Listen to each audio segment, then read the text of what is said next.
கர்த்தருடைய பரிசுத்த நாமத்திற்கு மகிமை உண்டாவதாக. Message of holiness perverted by corrupt preachers என்கிறதான செய்தியின் தமிழாக்கத்தை நீங்கள் கேட்கப் போகிறீர்கள். தூய்மையற்ற போதகர்களால் சீரழிக்கப்பட்ட பரிசுத்தத்தின் செய்தி பாகம் 1. எரேமியா தீர்க்கதரிசியின் புத்தகம் 23ஆம் அதிகாரம் 1 முதல் 4 வசனங்களை வாசிக்கிறேன். என் மேய்ச்சலின் ஆடுகளை கெடுத்து சிதறடிக்கிற மேய்ப்பர்களுக்கு ஐயோ என்று கர்த்தர் சொல்லுகிறார். இஸ்ரவேலின் தேவனாகிய கர்த்தர் தமது ஜனத்தை மேய்க்கிற மேய்ப்பர்களுக்கு விரோதமாக சொல்லுகிறது என்னவென்றால், நீங்கள் என் ஆடுகளை பராமரியாமல் அவைகளை சிதறடித்து அவைகளை துரத்திவிட்டீர்கள். இதோ நான் உங்கள் பேரில் உங்கள் செய்கைகளின் பொல்லாப்புக்கேற்ற தண்டனையை உங்கள் மேல் வருவிப்பேன் என்று கர்த்தர் சொல்லுகிறார்.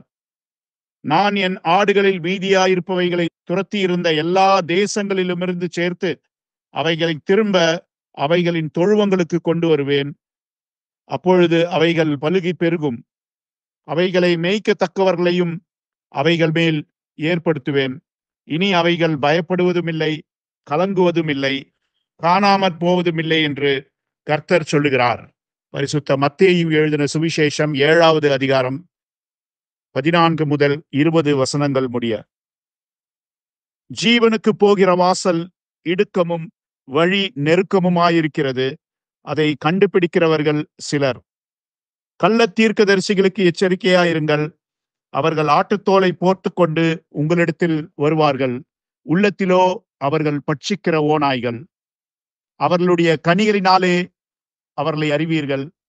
முட்செடிகளில் திராட்ச பழங்களையும் முட்பூண்டுகளில் அத்திப்பழங்களையும் பறிக்கிறார்களா? அப்படியே நல்ல மரமெல்லாம் நல்ல கனிகளை கொடுக்கும், கெட்ட மரமோ கெட்ட கனிகளை கொடுக்கும். நல்ல மரம் கெட்ட கனிகளை கொடுக்க மாட்டாது, கெட்ட மரம் நல்ல கனிகளை கொடுக்க மாட்டாது. நல்ல கனி கொடாத மரமெல்லாம் வெட்டுண்டு அக்கினியிலே போடப்படும். ஆதலால் அவர்களுடைய கனிகளினாலே அவர்களை அறிவீர்கள். வாசிக்கப்பட்ட வேத வாக்கியத்தோடு கர்த்தர் தம்முடைய ஆசீர்வாதத்தை கூட்டுவாராக. ஆகவே பிரியமான தேவ பிள்ளைகளே, இப்போது நாம் இந்த மணி நேர செய்தி விசுவாசிகளின் மத்தியில் எவ்வாறு பரிசுத்தத்தின் தராதரம் வழி விலகி சென்றுள்ளது என்பதின் பொருளில் இருக்கிறோம். நாம் இந்த தலைப்பில் கேள்விகளுக்கு விடையளிக்கும் வண்ணமாக எவ்வாறு, எப்பொழுது, ஏன் மற்றும் யாரால் இந்த பயங்கரமான காரியம் நடைபெற்றது என்பதின் பொருளில் இருக்கிறோம். தீர்க்கதரிசியான எலியாவின் ஊழியமானது இன்றைய நாளுக்குரிய யோவானாகிய வில்லியம் பிரன்னாமால் அடையாளம் காணப்பட்டது. அவருடைய 2 கட்ட ஊழியமானது என்னவெனில், 1, பரிசுத்தத்தின் செய்தியை கொண்டு வருவதன் மூலம் ஜனங்களுடைய இருதயத்தை வரப்போகிற மேசியாவை சந்திக்கும்படி தயார் செய்வது.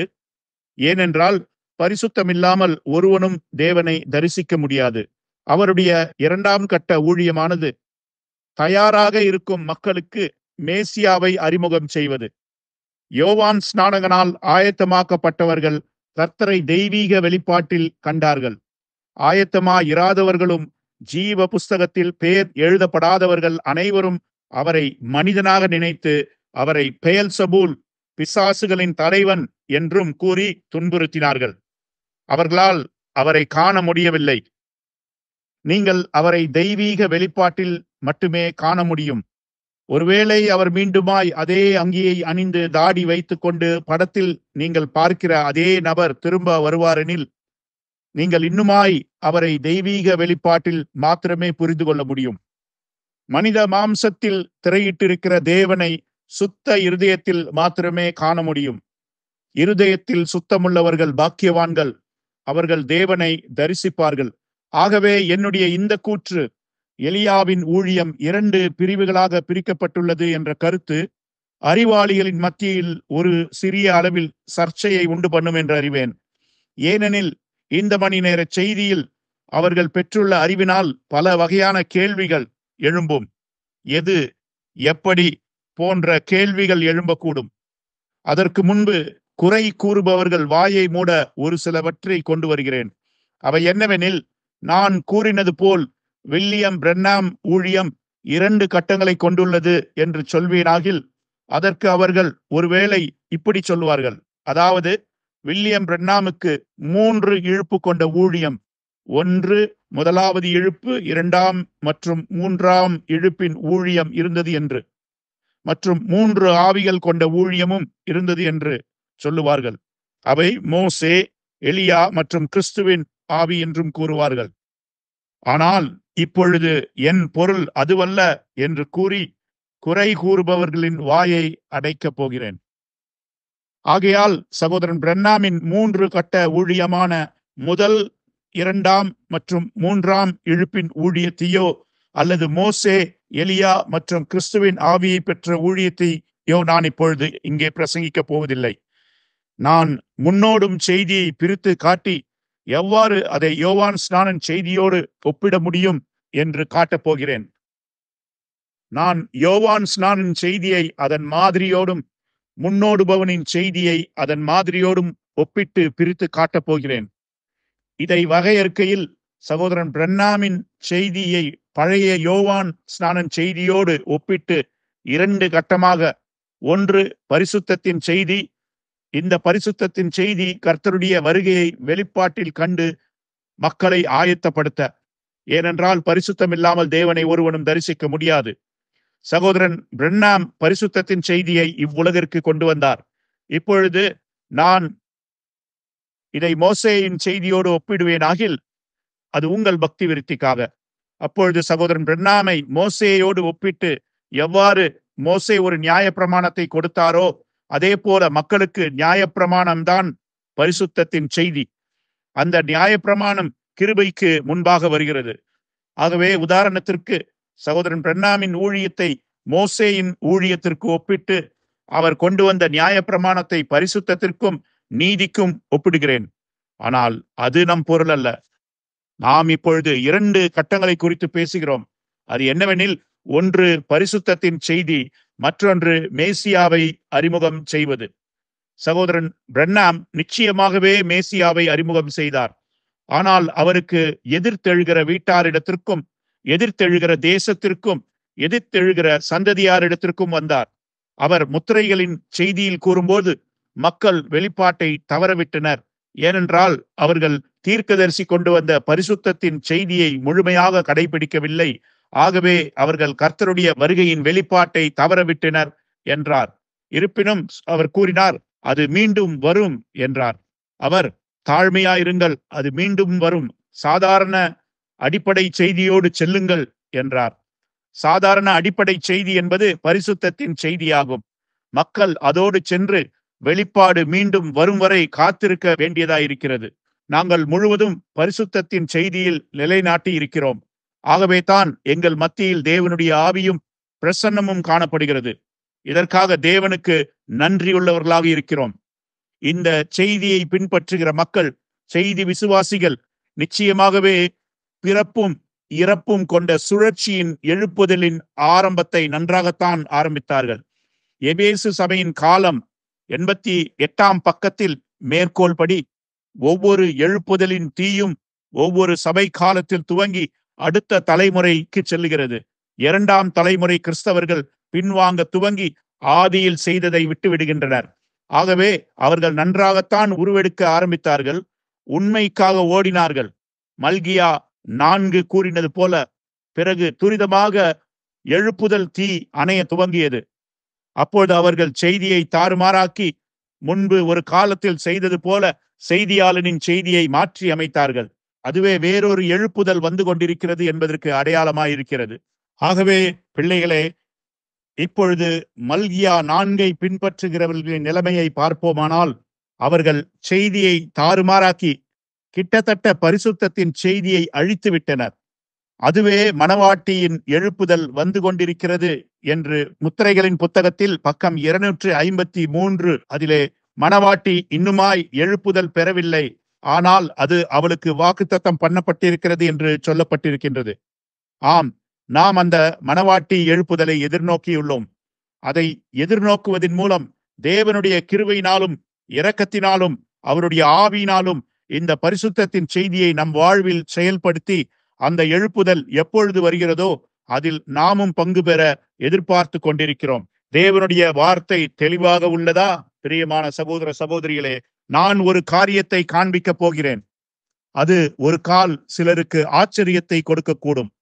பல வருடங்களுக்கு தீர்க்கதரிசி பிரசங்கித்த பின்பும் இந்த பின்மாற்றம் அவருடைய நாட்களிலேயே இருந்தது. அதை கவனித்த தீர்க்கதரிசி மக்கள் பின்வாங்கி போய் மரணத்திற்கு ஏதுவாக போகிறார்கள் என்பதை புரிந்து கொண்டார். இப்போது இதை நான் மேற்கோளிட்டு காட்ட விரும்புகிறேன். வெளிநாட்டில் கேட்கிறவர்கள் அதை எவ்வகையானாலும் மொழிபெயர்த்துக் கொள்ளலாம். ஆனால் இது மிகவும் உறுதியான ஒன்று. அதை தீர்க்கதரிசியின் செய்தியில் மேற்கோளிட்டு மட்டுமே காட்டி நீங்கள் தெய்வீக வெளிப்பாட்டில் அதை புரிந்து கொள்ள விட்டுவிடுகின்றேன். மேற்கோள்: வில்லியம் மரியன் பிரண்ணாம். எனக்கு நினைவிருக்கிறது, அன்று காலையிலே நான் விழித்து அந்த அறையிலே படுத்து கிடந்தேன். சரியாக இதற்கு நேராக 7வது தெருவில் ஏதோ ஒன்று எழுந்து காலூன்றி நில் என்று சொன்னது. நான் எழுந்து நின்றேன். அப்பொழுது நான் பார்த்தபோது அவ்வாறே ஒரு மகத்தான இடத்தை கண்டேன். அது ஒரு பெரிதான இடம் போல் இருந்தது. அதில் ஒரு பள்ளத்தாக்கு, அதில் ஒரு நதி பாய்ந்தோடியது. நான் அவ்வாறு நதியண்டை இறங்கிச் சென்றேன். அப்பொழுது அது யோவான் ஸ்நானன் மக்களுக்கு ஞானசானம் கொடுத்த இடம் என்று புரிந்து கொண்டேன். ஆனால் அந்த இடத்தை பன்றிகளின் இடமாய் மாற்றிவிட்டார்கள். நான் கோபத்தோடு அவ்வாறு அதை செய்திருக்க கூடாது என்றேன். நான் இன்னுமாய் அங்கு நிற்கையில் ஒரு சத்தம் என்னிடத்தில் பேசி என்னை மேலே அழைத்து கொண்டு சென்றது. அப்பொழுது நான் பார்க்கையில் இப்போதிருக்கும் வண்ணமாகவே ஒரு கூடாரத்தை கண்டேன்.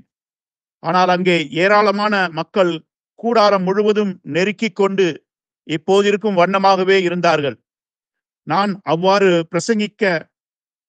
பிரசங்க பீடத்திற்கு பின்பாக நின்று கொண்டு மகிழ்ச்சியோடு, தேவனே, நீர் இவ்வகையான கூடாரத்தை எனக்கு தருவதற்கு எவ்வளவு நல்லவராயிருக்கிறீர் என்று கூறினேன். அந்த நேரத்தில் கர்த்தருடைய தூதனானவர் என்னிடத்தில் பேசி, ஆனால் இது உன்னுடைய கூடாரம் அல்ல என்று கூறினார். என் ஊழியத்தின் தற்போதைய நிலை 1962 வருடம். மீண்டும் மேற்கோளை வாசிக்கிறேன். வில்லியம் பிரண்ணாம். மேற்கோள்: என் நண்பர்களே, நான் உங்கள் உணர்ச்சிகளை புண்படுத்த விரும்பவில்லை. ஆனால் செய்திக்கு முழு பொறுப்பாளியாயிருக்கிறேன். அச்செய்தி என்னவெனில், இந்த குளறுபடியிலிருந்து வெளியே வா என்பதாகும். நான் உங்களை வெளியே கொண்டு வருவேனானால் எங்கே கொண்டு போகப் போகிறேன்? நான் உங்களை பிரண்ணாம் கூடாரத்திற்கு கொண்டு செல்வேனா? அது மற்றவைகளைப் போல் தவறான இடம். ஆனால் ஒரு இடத்திற்கு உங்களை கொண்டு செல்ல முடியும். அது மரணத்திலிருந்து பத்திரமாய் பாதுகாக்கப்பட்ட இடம். அதுதான் இயேசு கிறிஸ்துவுக்குள் தேவனால் தெரிந்தெடுக்கப்பட்ட ஆராதனை ஸ்தலம் என்கிறதான செய்தி. 1965. அடுத்த மேற்கோள்: அது ஒரு மார்ச் மாதம் 1945 வருடம் ஒரு காலை 3 மணி அளவில் நம் கர்த்தராகிய இயேசு கிறிஸ்து ஒரு தரிசனத்தை எனக்கு கொடுத்தார். அவர் இதை பலமுறை எனக்கு செய்திருக்கிறார். அதற்காக நான் மிக தாழ்மையாக அவரை போற்றுகிறேன். அந்த தரிசனத்தில் என் இடது பக்கத்தில் பார்த்தபோது நன்றாகவும் மென்மையாக சமைத்த அப்பங்கள் ஒரு குவியலாக காணப்பட்டன. அங்கே வெள்ளை பறவைகள் அதன் அருகில் நின்று கொண்டு அவற்றை அதிகமாக புசிக்கவில்லை. அப்பொழுது கர்த்தர், நீ அவைகளை அறிவாயா என்றார். அதற்கு நான் இல்லை என்றேன். அப்பொழுது அவர், இது உன் கூடாரம். அவர்கள் ஜீவ அப்பத்தை இனி புசிப்பதில்லை. நான் உன்னை இவ்வழியாக அனுப்புகிறேன் என்றார். பின்பு நான் மேற்கு நோக்கி பிரயாணமானேன். பின்பு நான் ஒரு சமவெளி பகுதிக்கு வந்தேன். அங்கே ஒரு மேடை போடப்பட்டிருந்தது. பார்க்கும்போது அது ஒரு கூடாரம் அல்லது அரங்கம் போல் காணப்பட்டது. மேடைக்கு பின்புறம் திரை போடப்பட்டிருந்தது. கர்த்தர் என்னிடம் திரையை நீக்குமாறு கூறினார். நான் அதை செய்தபோது அங்கு ஜீவ அப்பம் ஒரு மலையைப் போல குவியலாக இருக்க கண்டேன். பின்பு அவர் என்னை நோக்கி, இதை போஷி என்றார். அவ்வாறே நான் திரும்பின போது வெள்ளை அங்கிகள் தரித்தவர்கள் எல்லாவிடங்களிலே இருந்து வந்து ஒரு பெரிய ஜனக்கூட்டமானார்கள். நான் இப்பரம தரிசனத்திற்கு கீழ்ப்படியாதவனாய் இருக்கவில்லை என்ற செய்தி. அடுத்த மேற்கோள், வில்லியம் பிரண்ணாம். இந்த மணி நேரத்தின் மக்கள் ஒரு முடிவெடுக்க வேண்டும். நீங்கள் ஒரு முடிவெடுக்க வேண்டும். இந்த சபை ஒரு முடிவெடுக்க வேண்டும். ஒவ்வொரு மனிதனும் அந்த நெருக்கடியான நேரத்திற்கு வருகிறான். ஒரு நெருக்கடியான நேரம் உண்டு. அப்போது நீங்கள் ஒரு முடிவு எடுத்தே ஆக வேண்டும். அது நீங்கள் சிங்காசன தண்டைக்கு வரும்போது நீங்கள் சொல்ல வேண்டும், நான் குற்றவாளி அல்லது நான் குற்றவாளி அல்ல என்று. நீங்கள் அந்த நியாயாதிபதி முன் நிற்கும்போது ஒரு முடிவுக்கு வர வேண்டும். இன்றிரவு பிரண்ணாம் கூடாரம் ஒரு முடிவுக்கு வர வேண்டும். ஒன்று நாங்கள் முன்னோக்கி செல்கிறோம் அல்லது பின்னோக்கி செல்கிறோம் என்று.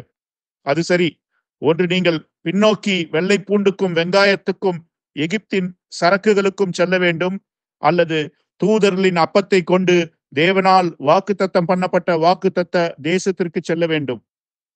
நீங்கள் மீண்டும் பழங்கால நாகரிக எழுப்புதலுக்கு போகிறீர்களா, அல்லது வழவழா போன்ற அப்படியே சுற்றி கொண்டு சிட்டுக்குருவி போன்று சாகும் வரை ஆப்பிள் மரத்தை கொத்து கொண்டிருக்க போகிறீர்களா? நீங்கள் ஒரு முடிவெடுக்க வேண்டும். இப்படியே நீங்கள் செல்ல முடியாது. காதேஸ் பர்னேயா என்கிற செய்தி 1956. நான் தீர்க்கதரிசி தன்னுடைய சொந்த சபையை குறித்து சொன்னதை மாத்திரம் மேற்கோளிட்டு காட்டுகிறேன். அந்த சமயங்களுக்கு முன்பு அவர் தம்முடைய சபையை மிக உயர்வாக கருதினார். அவர் அதை இந்த தேசத்திலேயே மிகச் சிறந்தது என்று கருதினார்.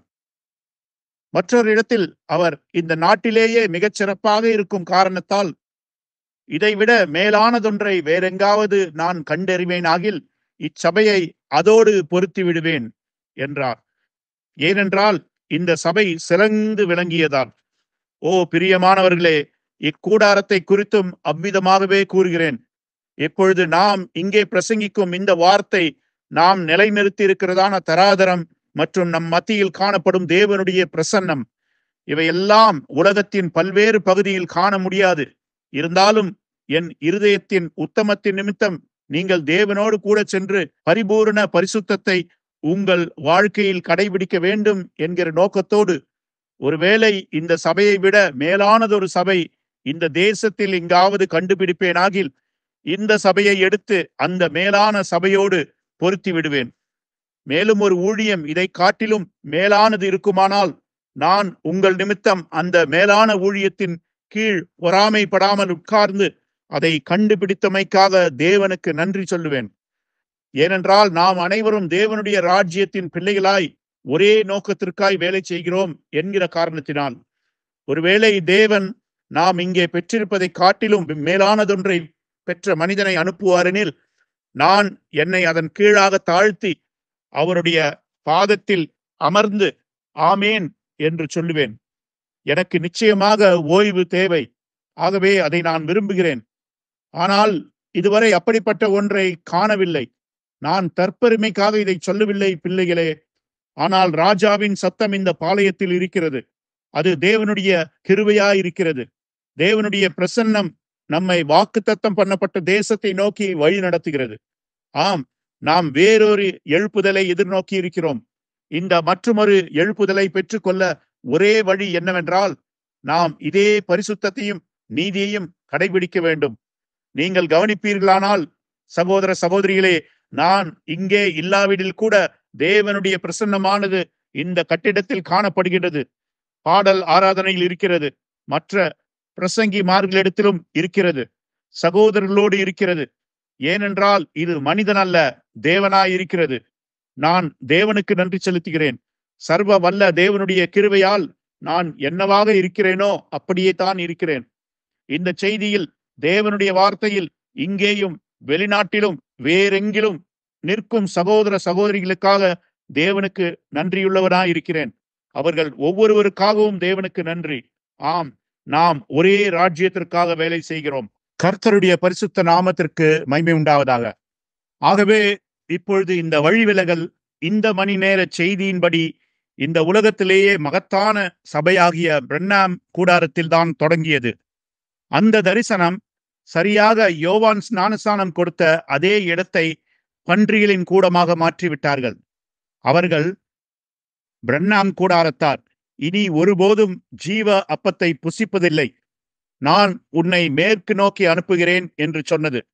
மேலும் அந்த தரிசனம் இது உன் கூடாரம் அல்ல என்றும் சொன்னது. அது ஏதோ ஒரு தெளிவில்லாத தரிசனம் அல்ல. கர்த்தருடைய தூதனானவர் அதை கூறினார். அதற்கு பின்பு அவ்வாறு சொல்லப்பட்டிருந்தும் அவர் மேற்கு நோக்கி சென்றபோது அங்கே மகத்தான திரை போடப்பட்டிருந்தது. அந்த திரையை அவர் திறந்தபோது அங்கே மலையைப் போல குவியலாக அப்பங்கள் காணப்பட்டது. அப்போது வெள்ளை அங்கிகளை தரித்திருந்த ஜனங்கள் எல்லா திசைகளிலிருந்தும் வந்தனர். அப்பொழுது கர்த்தருடைய தூதன் இதை போஷி என்றார். பிரியமானவர்களே, நாம் அந்த வெள்ளை அங்கிகளை தரித்தவர்களின் ஒரு பாகமாய் இருக்கிறோம் என்று நான் விசுவாசிக்கிறேன். தேவனுக்கு உலகம் முழுவதிலும் வெள்ளை அங்கி தரித்தவர்கள் உண்டு என்று நான் விசுவாசிக்கிறேன். அவர்களுடைய பெயர்கள் அந்த புஸ்தகத்தில் இருக்குமானால் அவர்கள் பரிசுத்தத்தின் செய்தியை தங்களுடைய சொந்த வாழ்க்கையில் நிலைநிறுத்தி தேவனுடைய வருகையை தெய்வீக வெளிப்பாட்டில் காண்பார்கள் என்று விசுவாசிக்கிறேன். நான் நிச்சயமாக அதை விசுவாசிக்கிறேன். கர்த்தருடைய நாமம் மகிமைப்படுவதாக. ஆகவே இங்கே நாம் மாத்திரமே தெரிந்து கொள்ளப்பட்டு நாம் மாத்திரமே மனவாட்டியின் உறுப்பினர் என்று உரிமை கோரவில்லை. அது முட்டாள்தனமாகும். மற்றும் ஒவ்வொருவரும் ரட்சிக்கப்படுவதற்கு முன் இக்கூடாரத்திற்கு வர வேண்டும் அல்லது ஏதோ ஒன்று சொல்லி உரிமை கோரவில்லை. நாம் என்ன சொல்லுகிறோம் என்றால், நீங்கள் கிறிஸ்துவண்டைக்கு வர வேண்டும், நீங்கள் பரிசுத்தத்தை நிலைநிறுத்த வேண்டும், நீங்கள் கர்த்தரை தேட வேண்டும் மற்றும் நீங்கள் இயேசு கிறிஸ்துவின் இரண்டாம் வருகையை எடுத்துக் கொள்ளப்படுவதற்கு முன்பாகவே புரிந்து கொள்ள வேண்டும். தேவனானவர் தெரிந்து கொள்ளப்பட்ட ஒவ்வொருவரையும் அந்த தெய்வீக வெளிப்பாட்டில் கொண்டு வருவார். ஆகவே அந்த எழுப்புதல் தீயானது எழும்பி சென்ற போது என்ன சம்பவித்ததென்றால், இப்பொழுது இது 1960 ஆண்டுகளிலே அவர்கள் வழி விலகி சென்ற போது சம்பவித்ததாகும். இப்பொழுது நினைவில் கொள்ளுங்கள், ஒரு சந்ததி கடந்து போயிற்று. நீங்கள் எதை பார்க்கிறீர்கள் என்றால், ஆரம்ப காலத்தில் இருந்த மூல காரியத்திலிருந்து கொஞ்சமேனும் ஒத்தில்லாததாய் செய்தியும் அது கொண்டு வந்ததும் இன்று காணப்படுகிறது. 40 வருடங்களுக்கு மேலாக அது கடந்து சென்று விட்டது. ஒரு தலைமுறைக்கும் மேலாக அது சென்று விட்டது. எங்கோ தேவனை குறித்தும் தேவனுடைய செய்தியையும் மிகவும் கருத்தில் கொண்டு இந்த மணி நேர செய்தியை கடைபிடித்து நடக்கும் ஒரு சில குழுவினர் தவிர. ஆனால் எல்லாவற்றிலேயும் பொதுவான காரியம் என்னவென்றால், தீர்க்கதரிசி கூறும்போது நீங்கள் எழுப்புதலை பெற்றுக்கொள்ள வேண்டும், இல்லாவிட்டால் மாண்டு போவீர்கள் என்றார்.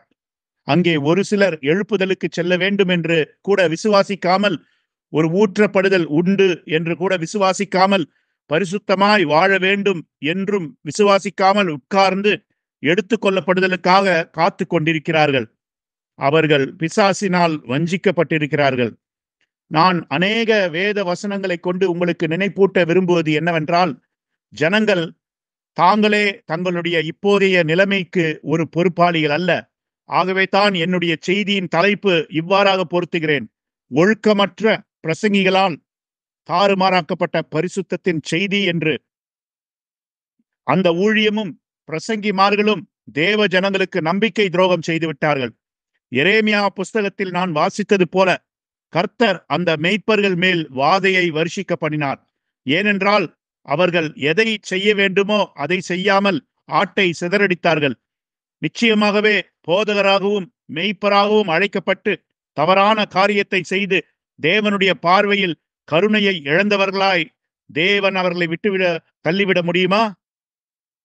ஆம், எரேமியாவில் குறிப்பிட்டுள்ளது போல் அவர்கள் கர்த்தரால் கடிந்து கொள்ளப்பட்டு பின்பு கர்த்தர், நான் என் ஆடுகளை போஷிக்கத்தக்க மேய்ப்பர்களை உண்டாக்குவேன் என்றார். அதுதான் சரியாக ஒவ்வொரு காலத்திலும் நடந்தேறுகிறது. நான் இந்த நேரத்தில் உங்களுக்கு நினைப்பூட்டுவது என்னவெனில், நாம் 3 வகையான ஊழியர்களை குறித்து இங்கே பேசுகிறோம். முதல் வகை உண்மையான தேவனுடைய ஊழியக்காரர்கள். ஆம். இரண்டாவது வகை ஒருவேளை அழைக்கப்பட்டிருக்கலாம், ஆனால் அந்த ஊழியத்தை செய்ய அபிஷேகம் பெறாமல் முதுகெலும்பில்லாமல் வளைந்து கொடுத்து ஒரு பேடியை போன்ற ஒரு கூட்ட ஊழியக்காரர்கள். மூன்றாவது வகை நான் பார்க்கும் அடுத்த வகை ஒரு கூட்ட ஊழியர்கள், தீர்க்க தரிசனமாய் சொல்லப்பட்ட முத்திரைகள் திறக்கப்பட்ட பின் கடைசி காலத்தில் எழும்பும் கள்ள அபிஷேகம் பெற்றவர்கள். எப்போதும் இதை நீங்கள் வகைப்படுத்திக் கொள்ளுங்கள். எரேமியா 23ஆம் அதிகாரத்தில் தேவனால் கடிந்து கொள்ளப்பட்ட மெய்ப்பர்கள், மெய்யான மெய்ப்பர்கள், ஆகாபுக்கு தீர்க்க தரிசனம் உரைத்த தீர்க்கதரிசிகள் நிச்சயமாகவே தீர்க்கதரிசியாக பிறந்தவர்கள். இஸ்ரவேலின் தீர்க்கதரிசிகள். ஆனால் பின்வாங்கி போன மெய்ப்பர்கள், பின்வாங்கி போன தீர்க்கதரிசிகள் வேதத்தின் முழுவதிலும் காணப்படுகின்றனர். தேவனுடைய வரங்களும் அவருடைய பரம அழைப்புகளும் மனம் திரும்புதல் இல்லாமலேயே அளிக்கப்படுகிறது. ஆகவே சிலருக்கு மெய்யான அழைப்பு உண்டு, ஆனால் அவர்கள் ஒருபோதும் மனம் திரும்பவில்லை, ஒருபோதும் சுத்திகரிக்கப்படவில்லை, ஒருபோதும் மறுபடியும் பிறக்கவில்லை, ஒருபோதும் பரிசுத்த ஆவியை பெறவில்லை. ஆகவே அவர்கள் தேவனுடைய சபையை நடத்தும் தகுதியை இழந்துவிட்டனர். இதற்கிடையில் அங்கே உண்மையான தேவனுடைய ஊழியக்காரனும் உண்டு. அவன் தேவ ஜனங்களை நடத்துவதற்காக தங்களுடைய சுபாவம் மாற்றப்பட்ட தேவ ஆவியின் பேரில் காத்திருப்பான். ரோமருக்கு எழுதின நிருபம் 12ஆம் அதிகாரம். அதன் பிறகு சாத்தானின் 5 வகை ஊழியத்தில் இருப்பவர்களும் உண்டு. தீர்க்க தரிசனத்தின்படி சாத்தானின் 5 வகை ஊழியமும் இச்செய்தியின் கீழ் இருக்கிறது.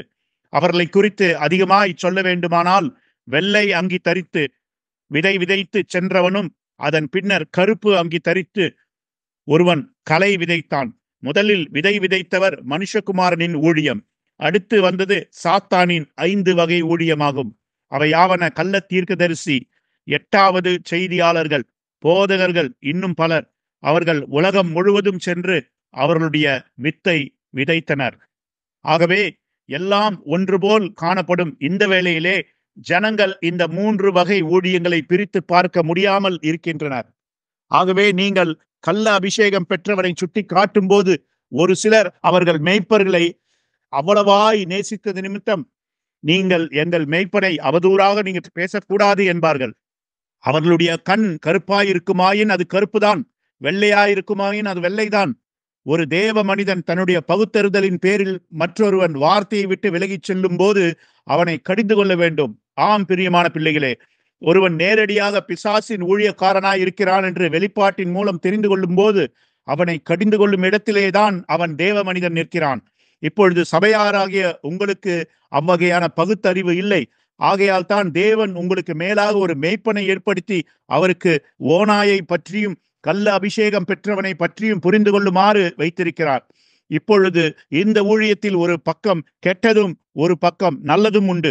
இயேசு தீர்க்க தரிசனம் உரைத்தது போல சாத்தானுக்கும் ஊழியம் உண்டு. அவர் கள்ள தீர்க்கதரிசிகள் எழும்புவார்கள் மற்றும் அவர்கள் ஆட்டுத்தோலை போர்த்து கொண்டு வருவார்கள் என்றார். அவர் கள்ள தீர்க்கதரிசிகளுக்கு எச்சரிக்கையாயிருங்கள் என்றார். அவர்கள் ஆட்டுத்தோலை போர்த்து கொண்டு உங்களிடத்தில் வருவார்கள், உள்ளத்திலோ அவர்கள் பட்சிக்கிற ஓநாய்கள் என்றார்.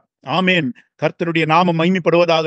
ஆம் பிரியமான பிள்ளைகளே, இப்போது இது போன்ற கள்ள தீர்க்கதரிசிகள், கள்ள மெய்ப்பர்கள், கள்ள போதகர்கள், கள்ள மிஷினரிமார்கள் அல்லது யாராக இருந்தாலும் சரி, அவர்கள் உங்களிடத்தில் வரும்போது மிகவும் மிருதுவாகவும் கனிவாகவும் அருமையாகவும் நன்றாய் சிரித்து வருவார்கள்.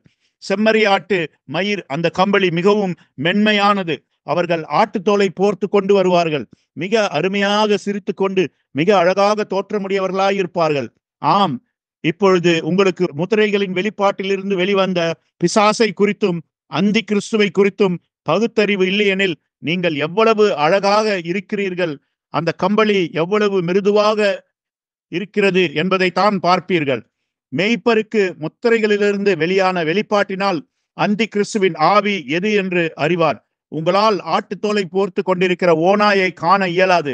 ஆனால் உங்கள் மேய்ப்பர் இங்கே எழும்பி நின்று, அவன் ஒரு ஓநாய், அந்த பைக்குள் ஒரு ஓநாய் இருக்கிறது, அது ஆட்டுத்தோலை போர்த்திய ஓநாய் என்று கூறுவார்.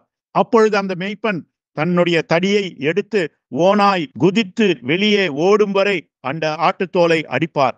ஆகவே பிரியமான பிள்ளைகளே, இப்பொழுது வெளியரங்கமாக்குகிறதெல்லாம் வெளிச்சமாய் இருக்கிறது. ஆகவே நீங்கள் ஒரு நல்ல ஊழியக்காரரை பார்த்து இவ்வாறு கூறலாம், ஓ என்னே, அவர்கள் எல்லாம் வார்த்தையை கொண்டிருக்கிறார்கள் என்று. சகோதரனே, அப்பேற்பட்ட ஓநாயை குறித்து உனக்கு ஒன்றும் தெரியாது. நீ மேய்ப்பனுடைய கோலை பயன்படுத்த வேண்டும். நீ மேய்ப்பனுடைய தடியை எடுத்து ஒரு அடி அடிக்கையில் அது ஊளையிடப் போகிறது.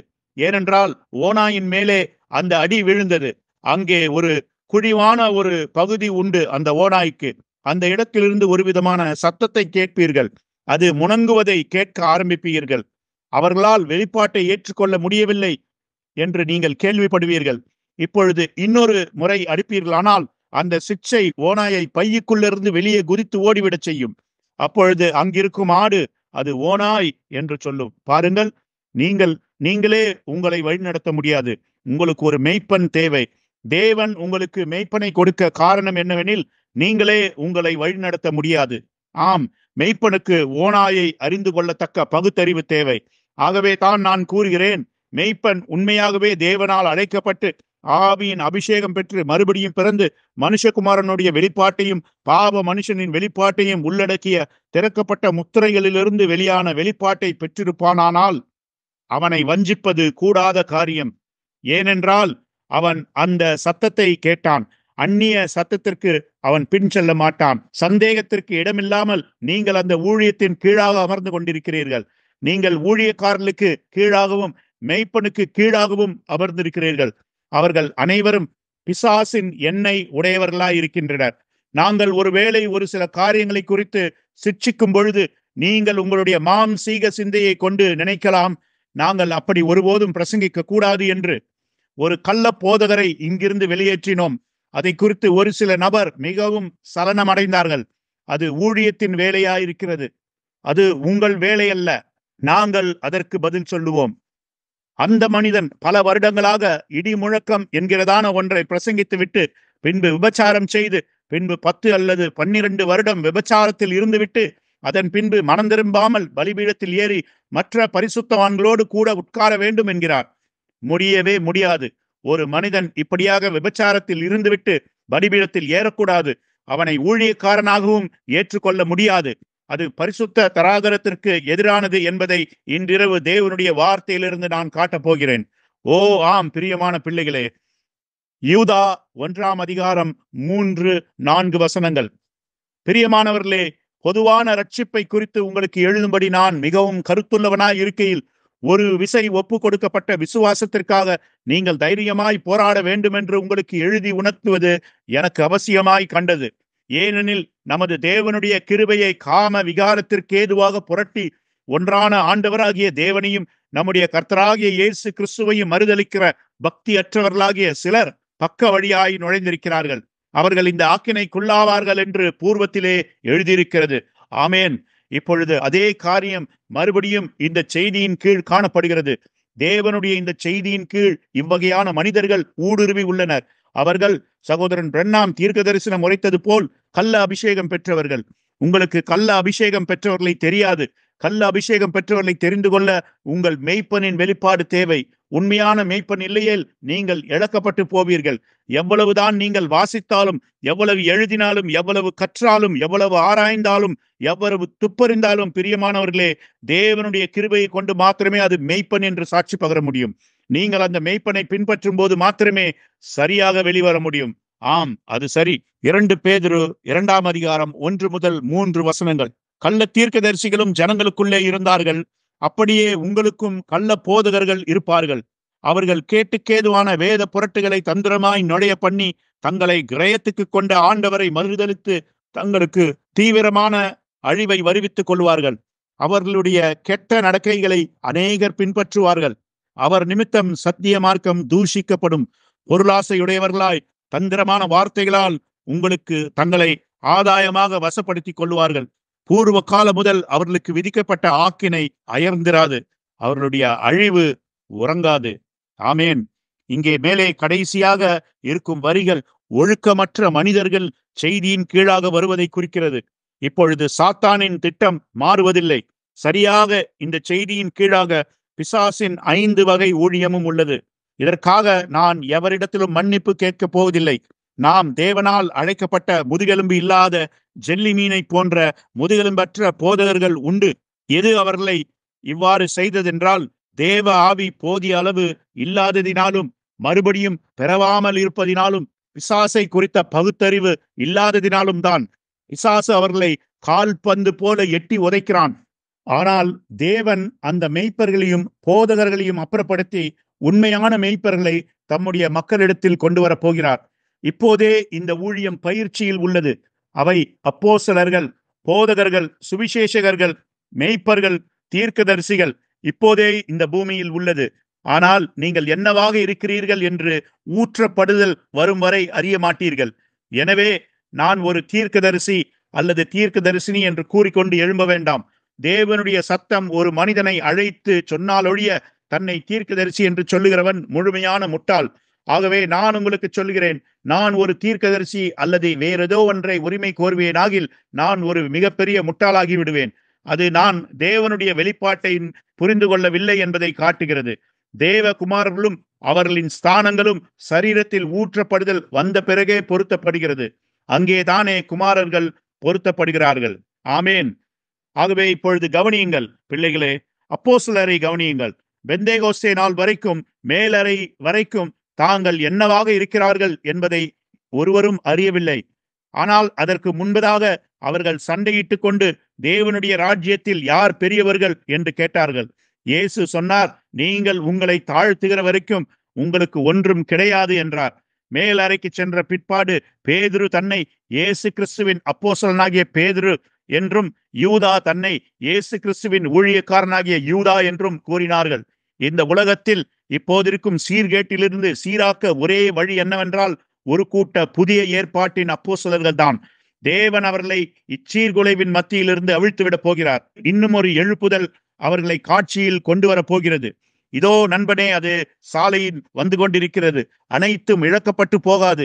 மல்கியா 4 பார்ப்போமானால், தேவன் அவர்களை நேசித்ததினால் மற்றும் அவர்களை விடுவிக்க தேவனுக்கு ஒரே வழி என்னவென்றால், சில புதிய ஏற்பாடு அப்போஸ்தலர்களை அவிழ்த்து விடுவது மாத்திரமே.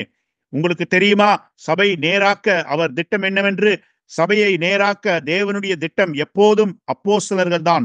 புதிய ஏற்பாட்டில் பாருங்கள், சபையில் ஏதேனும் தவறு காணப்பட்டால் பேதுருவை அனுப்பினார்கள், பவுலை அனுப்பினார்கள். ஒரு அப்போஸ்தலர் வந்து அதை நேராக்க வேண்டும். அந்த வரங்கள் உலகம் முழுவதிலும் இருக்கிற தேவனுடைய பிள்ளைகளிடத்தில் இருக்கிறது. அவைகள் இன்னும் சில நாட்களில் ரூபகாரப்படுத்தப்படும். இதோ நான் பெருமழையின் சத்தத்தை கேட்கிறேன். ஏதோ ஒன்று சீக்கிரத்தில் சம்பவிக்கப் போகிறது. ஆம், தேவனுடைய நாமம் மகிமைப்படுவதாக. ஆகவே செய்தியை பின்பற்றும் விசுவாசிகளின் மத்தியில் இருக்கும் பெரிய பிரச்சனை என்னவெனில், அது விசுவாசிகள் அல்ல, அவர்கள் நம் சகோதர சகோதரிகள். ஆனால் அங்கே கலப்படமுள்ள ஊழியக்காரர்கள் தான் பெரிய பிரச்சனையாக இருக்கிறது. தேவன் உங்களை உண்மையாக அழைத்ததினால் உங்களுக்கு அசலான தேவனுடைய வரம் உண்டு. மேலும் நீங்கள் உத்தமமானவர்கள். இங்கே வேறு சிலரும் உண்மையாக அழைக்கப்பட்டிருக்கிறார்கள். இருப்பினும் தேவனுடைய அழைப்புகளும் கிருபை வரங்களும் மனம் திரும்புதல் இல்லாமே அளிக்கப்படுகிறது. அது ஆங்கிலத்தில் ரோமன் 11:29 ஆங்கிலத்தில் for the gifts and callings of God are without repentance என்று எழுதியிருக்கிறது. இப்பொழுது மற்றொரு கூட்டத்தார் நேரடியாக கள்ள அபிஷேகம் பெற்றவர்கள். அவர்கள் இந்த நாளுக்காய் முன்னியமிக்கப்பட்ட பக்க வழியாய் நுழைந்தவர்கள். அவர்கள் நரகத்திலிருந்து வந்து மீண்டும் நரகத்திற்கு செல்கிறார்கள். அந்தி கிறிஸ்துவின் வெளிப்பாடும் மனுஷகுமாரனின் வெளிப்பாடு மாத்திரமே உண்மையான தேவனுடைய ஊழியக்காரர்களிடத்திலிருந்து மற்றவைகளை பிரித்து காட்டும். ஆகவே இன்று இவ்வகையான பிரச்சனைகளுக்கு காரணம் என்னவெனில், கள்ள அபிஷேகம் பெற்றவர்கள், தேவனால் அழைக்கப்பட்ட மனிதர்கள், அவர்களிடத்தில் சரக்கு எதுவும் இல்லை. அவர்கள் வெளிப்பாட்டை பெற்றிருக்கவில்லை. அவர்களிடத்தில் திண்மை இல்லை, ஸ்டாமினா. இந்த முழு உலகத்தையும் எதிர்கொள்ள ஒரு ஸ்டாமினா, திண்மை கொடுக்கக்கூடிய ஒன்றே ஒன்று என்னவெனில், மறுபடியும் பிறந்த அனுபவம் மாத்திரமே. பல வருடங்களாக தொடர்ந்து உங்களை பரிசுத்த செய்தியில் நிலைநிறுத்தி சாலையின் மைய பகுதியில் கொண்டு செல்லக்கூடிய ஒன்றே ஒன்று என்னவெனில், அது மறுபடியும் பிறந்த அனுபவம் மற்றும் அதன் வெளிப்பாடு மாத்திரமே. பிரியமானவர்களே, நேற்று ஒரு சகோதரன் சரியாக சொன்னது போல, அவர் உங்களுக்கு 2 பிள்ளைகள் இருந்தால் அவர்களை ஆளுவது மிக கடினம் என்றார். இங்கே ஏதோ நல்லது காணப்படுகிறது. எப்படியெனில், இங்கே 800 மக்களுக்கு மேலாக உள்ளனர். எல்லாம் சரியாகவும் ஒவ்வொன்றும் நேர்த்தியாகவும் இருக்கிறது என்றார். ஓ பிரியமானவர்களே, அது ஒரு பொது இயல்பு அறிவுதான். ஒரு நபர் உண்மையானவராய் நேர்மையானவராய் இருப்பாரானால் நான் விசுவாசிக்கிறேன், அந்த சகோதரன் உத்தமத்தோடு அதை புரிந்து கொண்டு பகுத்தறிந்து புரிந்து கொண்டது நிமித்தம் அவர் சகோதரனே, 2 பிள்ளைகள் உள்ள வீட்டை நடத்துவது மிக கடினம். ஆனால் இது போன்ற தராதரத்தை இங்கே நிலைநிறுத்த தேவன் நிச்சயமாய் இருந்திருக்க வேண்டும் என்றார். கர்த்தர் அந்த சகோதரின் நேர்மை நிமித்தம், உத்தமத்து நிமித்தம் ஆசீர்வதிப்பாராக. நான் அவரிடத்தில் உத்தமமான ஆவியையும் நல் மனப்பான்மையும் பகுத்தறிகிறேன். ஆமேன்.